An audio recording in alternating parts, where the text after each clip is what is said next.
पश्चिम बंगाल में चर्चित RG Kar medical college एक बार फिर सुर्खियों में आ गया है। राज्य सरकार ने मामले की जांच और कथित प्रशासनिक लापरवाही को लेकर बड़ा कदम उठाते हुए 3 वरिष्ठ आईपीएस अधिकारियों विनीत गोयल, इंदिरा मुखर्जी और अभिषेक गुप्ता को जांच पूरी होने तक सस्पेंड कर दिया है। इस फैसले के बाद पश्चिम बंगाल की राजनीति और प्रशासनिक गलियारों में हलचल तेज हो गई है। ये पूरा मामला आरजीकर मेडिकल कॉलेज में एक महिला डॉक्टर के साथ हुए कथित रेप और हत्या से जुड़ा है। इस घटना ने पूरे देश को झकझोर दिया था और डॉक्टरों, मेडिकल छात्रों तथा सामाजिक संगठनों ने बड़े स्तर पर विरोध प्रदर्शन किए थे। लोगों का आरोप था कि मामले की जांच में शुरुआत से ही कई गंभीर सवाल खड़े हुए और पुलिस प्रशासन की भूमिका पर भी संदेह जताया गया था। मामले में सबसे ज्यादा चर्चा इस बात को लेकर हुई कि जांच की शुरुआती प्रक्रिया में कथित लापरवाही बरती गई। विपक्षी दलों और कई सामाजिक संगठनों ने आरोप लगाया कि घटनास्थल की सुरक्षा और सबूतों के संरक्षण में गंभीर कमियां थी। साथ ही यह भी आरोप लगाए गए कि जांच में देरी हुई, मामले को दबाने की कोशिश की गई। इन्हीं आरोपों के बीच अब 3 वरिष्ठ आईपीएस अधिकारियों पर कार्यवाही की गई है।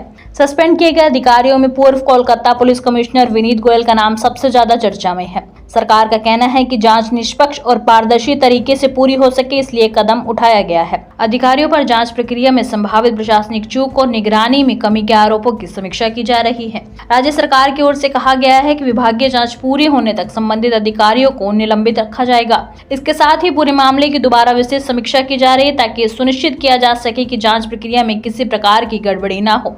इस फैसले के बाद बंगाल की राजनीति में भी बयानबाजी तेज हो गई है। सत्ता पक्ष इस कार्यवाही को जवाबदेही तय करने की दिशा में बड़ा कदम बता रहा है, जबकि विपक्ष का आरोप है कि सरकार पर बढ़ते दबाव और जनता के गुस्से के कारण यह बड़ा कदम उठाया गया है। विपक्षी दलों का कहना है कि अगर शुरुआत में ही निष्पक्ष जांच होती तो इतनी बड़ी कार्यवाही की जरूरत ही नहीं पड़ती। आरजीकर केस ने पूरे देश में महिला सुरक्षा, मेडिकल संस्थानों की सुरक्षा व्यवस्था और पुलिस जांच प्रणाली को लेकर नई बहस छेड़ दी है। डॉक्टर संगठनों और छात्र समूहों ने पहले भी इस मामले में तेज और निष्पक्ष कार्यवाही की मांग की थी। फिलहाल इस मामले पर पूरे देश की नजर बनी हुई है। अब ये देखना महत्वपूर्ण होगा कि विभागीय जांच में क्या निष्कर्ष सामने आते हैं और क्या इस कार्यवाही के बाद मामले में नए खुलासे होते हैं। इतना तय है कि आरजीकर केस अब केवल एक आपराधिक मामला नहीं रहा, बल्कि प्रशासनिक जवाबदेही और राजनीतिक बहस का बड़ा मुद्दा बन चुका है। কোনো মন্ত্রী মুখ্যমন্ত্রী দিদেন টাইমে তাদের কোনো ইনস্ট্রাকশন ছিল কিনা এগুলো আমরা সব বের করব, কারণ ওদের যে অফিসিয়াল এবং পার্সোনাল সেটা আপনার ইনভেস্টিগেশনের পার্ট। কিন্তু আমরা ওই মিসহ্যান্ডেলিং আর পরিবারকে বেআইনিভাবে অর্থ অফার করা আর একজন ডিসি তার প্রেস কনফারেন্সের অ্যাটিটিউড এবং language in front of media, এটা আমাদের রাজ্যের ক্ষেত্রে খুব একটা সুখকর ছিল না। এই সব কিছু দেখে, কারণ ইটস এ ডিসিপ্লিন ডিপার্টমেন্ট, উনি spokesperson of the Kolkata police ছিলেন না অফিসিয়ালি, আমরা এখান থেকে তথ্য নিয়েছি। উনি spokesperson of the secretariat PD police ডিপার্টমেন্টের স্পোক্সপারসন বা হোম ডিপার্টমেন্টের স্পোক্সপারসন ছিলেন না। উনাকে পার্টিকুলার আরজিকর ইস্যুতে সাংবাদিকদের সামনে কথা বলার জন্য কোনো কাগজে কেউ দায়িত্ব দেয়নি। কেউ ভার্বেলি দিয়ে থাকতে পারে, সেটা কল রেকর্ডে বোঝা যাবে, কিন্তু উনার যে বক্তব্যের থ্রোয়িং, এটা নারী সমাজ, মাতৃশক্তি, আমরা সবাই তো ভারত পিতা বলি না, ভারত মাতা বলি,